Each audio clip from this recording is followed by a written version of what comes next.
quirky catgirl, sexy succubi, and rockstar zombies running amok, it's hard to think of a cast quite as original as Capcom's famous Night Warriors. But did you know that this kooky Japanese classic has roots much closer to home than you think? In spite of its outlandish cultural wrapper, the game we now know as Darkstalkers actually came about from a US designer's love for fantasy and old-school movie monsters. Former Capcom producer Alex Jimenez recounts the tale of the series' conception in his own words. They came to us after Street Fighter II had done well that summer. They were like, we have this engine that no one else has. We have the head-to-head combat system. And they literally looked at us and then go, what can we do with it? To which James and I were both like, what, are you kidding me? You know, what could you not do with this, you know? I wanted to do Universal movie monsters. I'm a big fan of the old Universal movie monsters.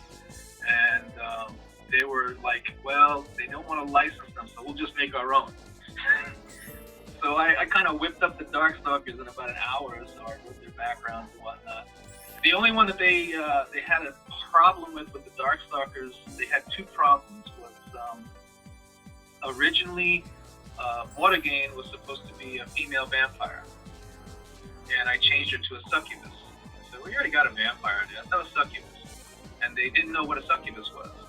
I'm like, what's a succubus? Don't forget, I'm pitching this to the Japanese, so it's like it's a kind of female demon that kills men by screwing them to death. And they were like, oh yeah, that'd be cool. Okay, yeah. Then suddenly they were all for it, you know. The only battle I lost with Darkstalkers was the original proposal I had for Felicia was a lot different than what they went with. I had originally envisioned Felicia to be, I wanted her to come from Africa.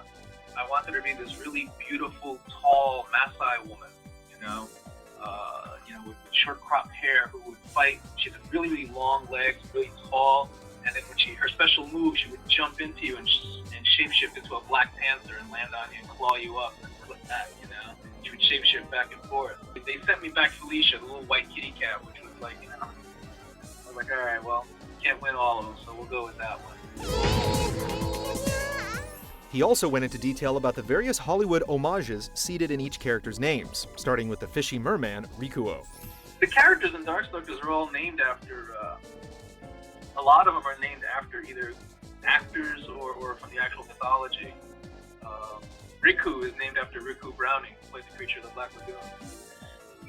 So, you know, I mean, I wanted to give some credits in there, you know.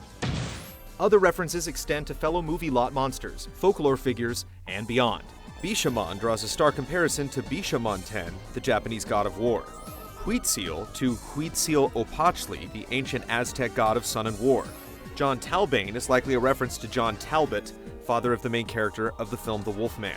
While the name Morrigan itself is a clear Celtic shout-out to the so-called Phantom Queen, her sister Lilith also has a clear connection to mythology in her Hebrew-derived name for female demons. Alex's example cites RIKUO as a nod to RIKUO Browning, the actor who starred in Creature from the Black Lagoon, which naturally makes Victor von Gerdenheim a tip of the hat to the one and only Victor Frankenstein.